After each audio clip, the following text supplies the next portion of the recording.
Makanya Sayyidina Umar ketika beliau dibunuh orang, itu pertanyaan pertama, dia pernah sujud enggak? Enggak pernah. Andai kan dia pernah sujud, maka saya tidak berani masukkan dia masuk neraka. Takutnya dia protes sama Allah, ya Allah saya pernah sujud, kenapa harus di neraka? Atau Umar ditanya Allah gini, Umar, kowe ridho wong sing tau nyembah aku kemudian dia di neraka. Kayak apa? Jadi makanya Umar ketika wafat ketika alhamdulillah alladzi lam yaj'al maniyati biyadi rajulin lam yasjud laka sajdah. Ya jadi saya mohon sekali jadi majelis ini sebuah majelis mubarak. Caranya tauhidnya dibenarin. Apa tauhidnya dibenarin. Jadi Allah itu adhaka wa abka. Allah itu al-hadi. Allah itu ar-razzaq. Sehingga Menteri Ekonomi mbok salah rumusil lah wong tetep mangan. Mergo Allah itu ar-razzaq. Mbok negara dikelola keliru lah wong tetep mangan. Wong Allah itu ar-razzaq. Kiai rada akeh sing di masalah. Tapi ya tetep agama ini jalan. Lho andai kan syaratnya agama ini kiai ini bener. Wah ya repot. Kowe iso bayangno masakom bener terus. Tapi agama ini berkali-kali coba di TV itu banyak nyun sewu ada ustadz, ada kasus apa, ada kiai, kadang ada masalah hukum. Agama ini jatuh enggak masalah. Padahal di TV itu sudah dinasionalkan kan, ada kiai terlibat kasus hukum atau ustadz tertangkap karena melakukan apa itu. Tapi enggak ngefek, karena agama ini bisifdillah wa biriayatillah. Sama. Negara mana-mana kadang manajemen ekonominya enggak jelas, tapi masyarakat ya makan karena Allah Razzaq. Sama, aku kancanan masakom ngeluh, tapi Allah adhaka, akhirnya iso guyu. Padahal orang untungnya blas kancanan dede. Tapi karena Allah itu adhaka. Nah kita dengan istri yang kita cintai, dengan keluarga, kadang yang nangis. Karena Allah itu zat yang bisa memberi adhaka. Wa annahu wa adhaka wa abka. Terus wa annahu wa amata wa ahya. Kita tidak ingin mati, wa ya mati saja, karena kita objek. Nah, hidayah itu seperti itu. Allah al-hadi. Apa? Allah itu kayak apa Korea, negara ateis. Enggak kebayang di sana ada ngaji Aqidatul Awam Mabadi' Fikih. Sekarang banyak. Saya tuh kalau beli Aqidatul Awam kerdusan tak kirimkan ke Korea. Sebelum saya ke Korea, karena sebagian santri saya di Jogja. Di sana ada ngaji Aqidatul Awam, ngaji Takrib.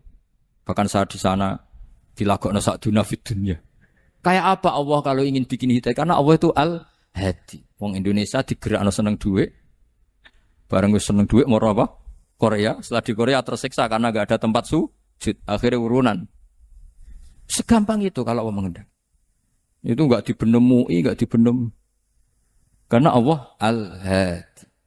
Jadi saya mohon sekali tauhid ini dibenerin dulu. Allah tetap al-fa'ilul mukhtar, apa? Al-fa'ilul.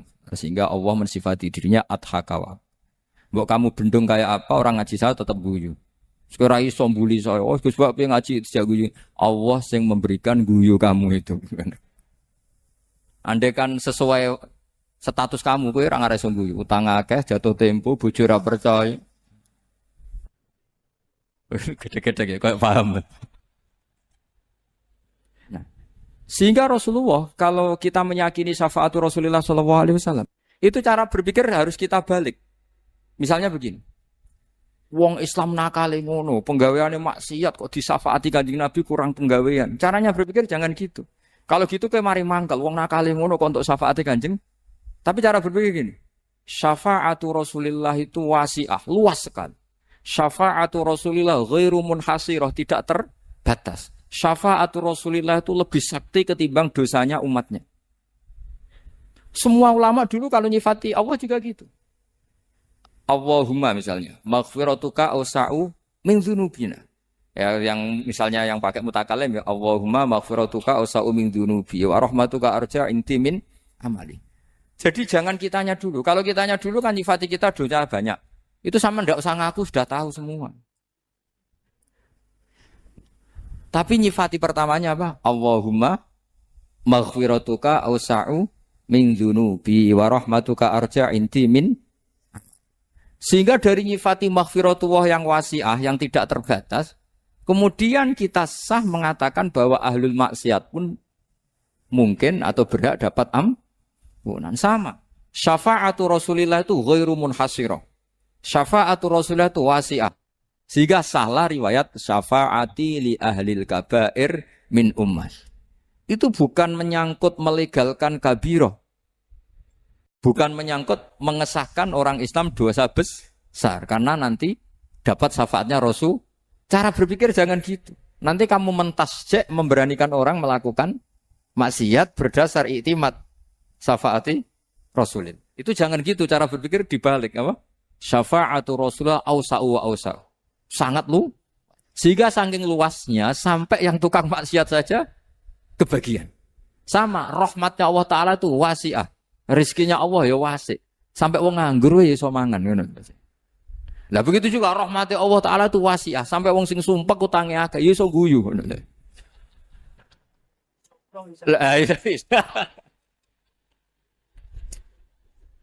Tapi kalau dibalik, misalnya saya diprotes kiai, saya pernah juga diprotes. Gus umat kok mbok latih guyu, padahal mereka maksiate akeh, hutangnya akeh gini-gini. Karena kamu menyifati orangnya. Kalau menyifati orangnya sampean guyu haram. Utang jatuh tempo, sampean gak mikir dosa ndak? Dosa. Jadi kiai muridnya goblok kok kiai ini kurang tahajud itu ya dosa. Jadi kiai kok muridnya goblok tenang wae. Sementing untuk sowanan itu amatir ya kenen. Mestinya cara berpikir dibalik. Rahmatullah wasi'ah. Rizquhu ya wasi', fadluhu wasi'. Sampai wong sumpek wae iso guyu. Sehingga kita ini sudah objek. Loh, kita ini tidak subjek. Di alam raya ini kita tidak subjek, tapi apa? Objek. Makanya saya berkali-kali mengatakan, mbok kayak apa sumpeknya kita, tetap wong iso guyu. Karena apa? Allah mensifati dirinya wa annahu wa adhaka wa abka. Allah itu adhaka, zat yang memberi orang iso guyu. Wa abka lan zat sing maringi wong iso nangis. Karena sifatnya Allah Ta'ala pasti nafidah. Sifatnya Allah Ta'ala pasti terjadi. Dan kita objek. Makanya wong sumpek utange akeh, bojo ora percaya, tangga ora percaya. Oh nak guyu banter-banter. Karena Allah ku adhakadat sing maringi guyu. Wa abka. Sudah presiden, sudah gubernur, sudah menteri. Nak Allah kepengin nangis no yo. Nangis. Coba ngeluhnya apa kalau misalnya jenengan seorang mantan presiden atau mantan gubernur. Kadang anaknya calonan RT mbok menang bondak. Ngeluhnya apa orang alim misalnya, alim alamah, anaknya mau jadi jurumiyah raiso. Susah. Kaya raya anaknya jadi pasien, susah. Allah punya cara untuk abega, untuk bikin orang nangis. Nah karena kita ini objek, pasti sesupek apapun orang yang bisa tertawa, ya bisa nangis. Makanya banyak ulama yang enggak terlalu serius mikir agama ini. Bukan karena dablek, enggak. Karena Allah mensifati dirinya Al-Hadi, yang memberi petunjuk. Kita enggak ditunggoni Kanjeng Nabi, enggak ditunggoni Wali Songo, enggak ditunggoni para Alawiyyin yang dulu. Enggak ditunggoni Habib-Habib yang kayak Said Abdul Al-Haddad. Tapi karena Allah itu Al-Hadi, yang memberi petunjuk. Dan sifatnya Allah Ta'ala la budda wa ayat takuna nafidah. Sifatnya Allah pasti nafidah. Amerika kayak apa liberalnya. Sekarang trennya juga banyak yang masuk Islam. Kampung-kampung pedalaman enggak ada kiainya, cukup mudin. Kadang membawa agama itu orang yang ke situ mau nyari kayu. Orang di pedalaman Kalimantan, Sulawesi itu pertama itu nyari kayu. Tapi bawaan hidayat, lama-lama bikin masjid. Saya pernah di Korea, ke sana orang nyari uang. Niatnya juga nyari uang. Tapi akhirnya tersiksa kalau enggak bikin masjid. Karena apa? Karena Allah itu Al-Hadi, zat yang memberi petunjuk. Maka kamu tidak usah khawatir. Agama ini pasti jalan ila yaumil qiyamah. Karena Allah Al-Hadi. Sama. Mbok kamu umat mbok weden-wedeni kowe ku amalan ora mesti ditampa. Nek ora ditampa mlebu neraka. Ngono mulai ngaji ya tenang ae. Tenang, santai. Bahkan kadang bilang gini, Pak Yai tadi gak bener. Masa ngecap orang mlebu neraka? Kita yang masyarakatnya gak tahu pintunya. Kayaknya tahu pintunya. Karena orang itu punya cara. Lho ya betul. Orang Bedui itu kalau ngaji sama Nabi itu lebih unik timbang yang soleh, timbang yang pinter. Sehingga banyak ilmu itu ditemukan dari orang Bedui. Karena cara berpikir itu aneh. Kalau orang soleh, orang waras kan berpikirnya ada aneh, standar. Jadi orang Bedui itu aneh. Pernah suatu saat Rasulullah itu khutbah, cerita kiamat. Wah dahsyatnya kiamat kayak apa. Semua orang diam nangis semua. Orang Bedui enggak, lebih cerdas. Ini Nabi itu aneh, cerita kiamat kok ada tanggalnya ini gimana. Orang nangis semua karena dahsyatnya kiamat kayak gitu. Bumi dihancurkan, wus. Pantas sudah nangis dewe-dewe. Ya ono sing nangis pabrik banyune macam-macam ya. Ini kalau kiamat gimana ini perjalanan air kemasan saya kan orang mikir. Mikir dewe-dewe gitu. Tapi ini enggak. Orang Bedui cara berpikir tuh enggak. Malah, ya Rasulullah, mata sa'ah. Engkau itu cerita kiamat tapi enggak jelas tanggalnya. Kalau cerita kiamat ya harus jelas dong kapannya. Jadi unik. Jadi cara berpikir, sahabat kaget semua loh. Kaget. Karena enggak kepikiran. Nabi A'radu anhu, A'radu itu mengabaikan. Banyak sahabat yang menganalisis. Lam yasma kan. Nabi memang enggak dengar sehingga mengabaikan. Ada yang analisis lagi sami'a wa kariha. Sebenarnya Nabi dengar cuma enggak berkenan karena tengah-tengahnya khutbah kok tanya. Tapi si Arabi ini cerdas. Masuk akal kan? Misalnya mau pilihan presiden, orang mesti tanya kapan kan gitu. Ya kan? Mau ganti presiden atau ganti bupati, takarannya orang kan kapan? Kayak Mas Akom jadi wali ndak? Pertanyaannya kan kapan? Kalau jatuhnya kan sudah ya. Sehingga tanya, mata sa'ah ya Rasulullah. Lama-lama Nabi diangen-angen. Bener juga orang ini. Saya cerita kiamat kok gak jelas kapannya. Ini Nabi menjawab. Tapi karena Nabi orang-orang yang sangat pinter, tanya balik. Ma'atat talah. Lalu kalau kamu berani tanya kiamat kapan, saya tanya balik. Ya persiapan kamu apa? Jawabnya santai aja. Fawwah ma'atatullah kabira sholatin wala siyamin walakinni uhibbuka ya Rasulullah. Saya enggak menyediakan apa-apa, salat saya biasa aja, maksudnya standar. Ya kira-kira 5 waktu pas. Ya jenis saya lah kira-kira. Wala kabira siyamin, dan saya puasa ya standar saja pas. Walakinni uhibbuka ya Rasulullah. Tetapi saya mencintai engkau ya Rasulullah. Jawabannya Nabi apa? Almar'u ma'aman ahabba. Sebagian riwayat anta ma'aman ahbabta. Jadi hadis itu populer tuh barokahnya wong desa. Andai kan dia punya etika, maka sowan dulu tanya 4 mata. Itu jadi hadis ahadi. Tapi barokahnya dia selonong di depan umum.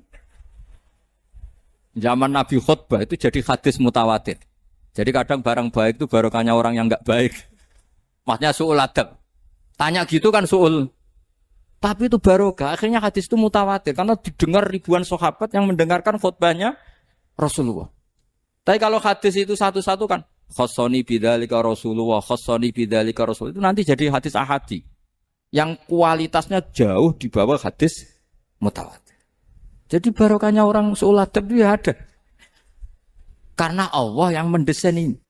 Akhirnya kata sahabat, kata Anas bin Malik, mereka itu mangkelnya bukan main sama Arabi tadi. Karena tanya enggak sopan sama Rasulullah. Tapi setelah Nabi jawab, almar'u ma'aman habba, fama farihu bisyai'in farohahum bidzalika badal. Mereka enggak pernah senang dengan hadisnya Nabi, sesenang riwayat almar'u ma'aman ahabba. Barokahnya Arabi, Bedui. Makanya saya sebagai kiai ini, Bedui saya tak pertahankan ila yaumil qiyamah. Karena umat ini pernah terbarokai oleh orang apa? Bedui. Barokai suladab tadi. Jadi mohon ini supaya majelis ini kan majlisul itorti Rasulullah, coba terlatihlah mengatakan Allah itu subjek, Allah itu al-fa'ilul mukhtar, Allah itu al-fa'ilul mukhtar, Allah itu yang menentukan alam ini. Dan Allah mensifati dirinya wa annahu wa adhaka wa abka. Allah itu zat yang memberi orang itu bisa tertawa. Dan Allah juga yang memberikan orang itu bisa menangis. Mbok kayak apa kamu neror umat? Wah, amal enggak mesti diterima gini-gini. Ternyata ning majelis nangis sih. Mulai guyu. Padahal guyu-guyune ngenyek tenane. Daripada apa ya agak-agak merodok orang yang dohirnya beda dengan batinnya.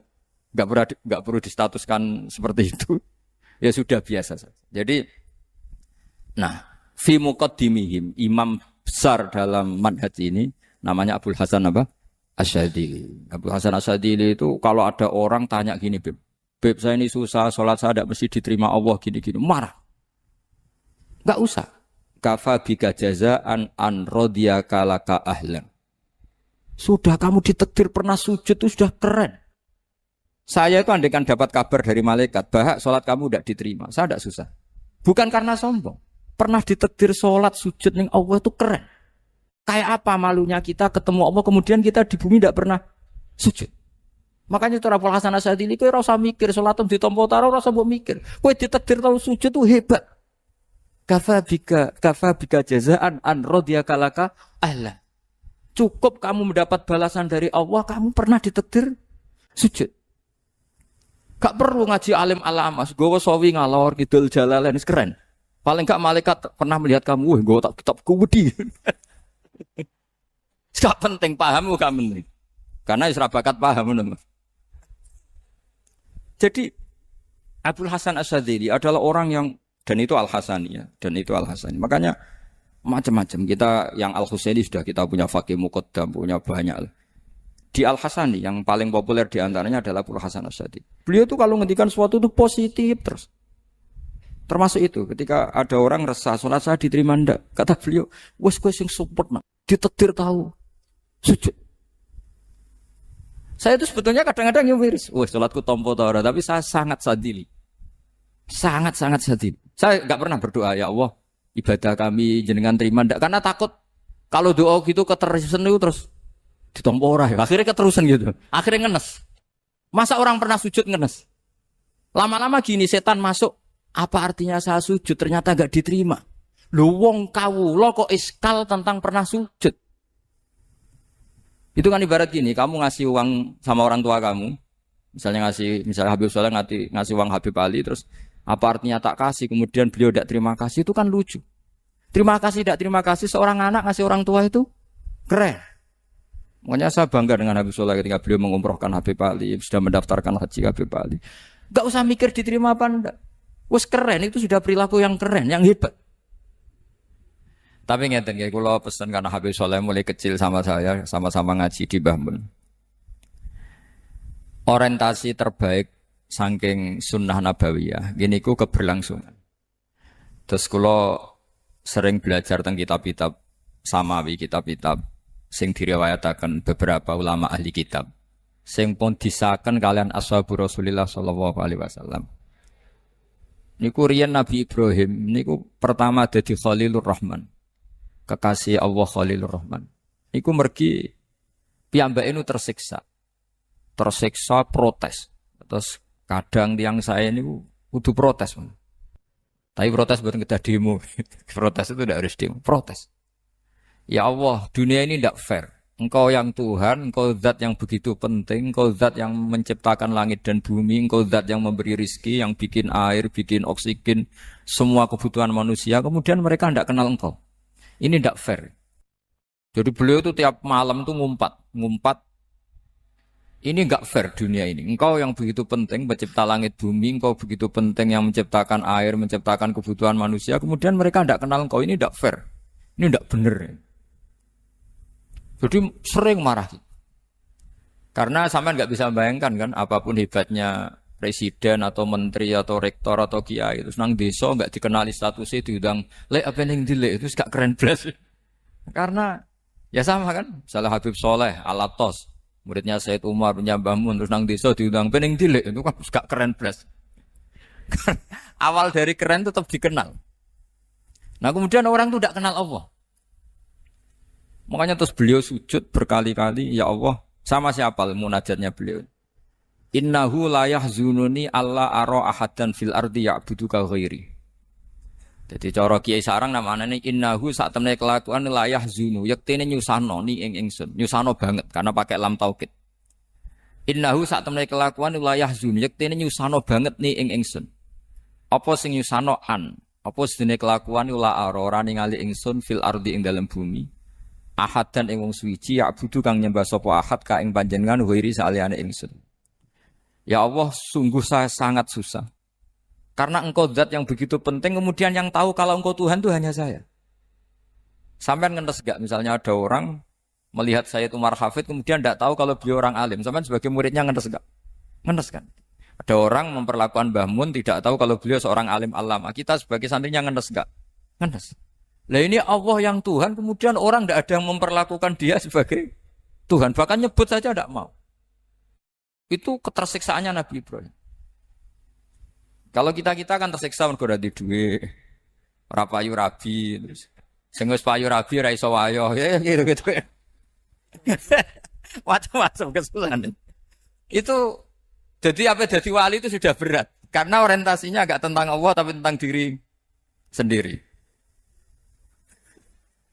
Ana sing susah proposal ragu ya Mas Angkop. Macam-macam. Artinya Nabi Ibrahim itu orang yang benar-benar Khalil Rahman. Beliau tersiksa ini karena dunia dianggap gak fair. Masa Allah zat yang begitu penting kemudian mereka nggak tahu. Maka awal dari nubuah itu apa? Menaukan al-i'lan, mempermaklumatkan Allah di alam raya ini. Makanya nggak ada nabi kecuali memaklumatkan diri.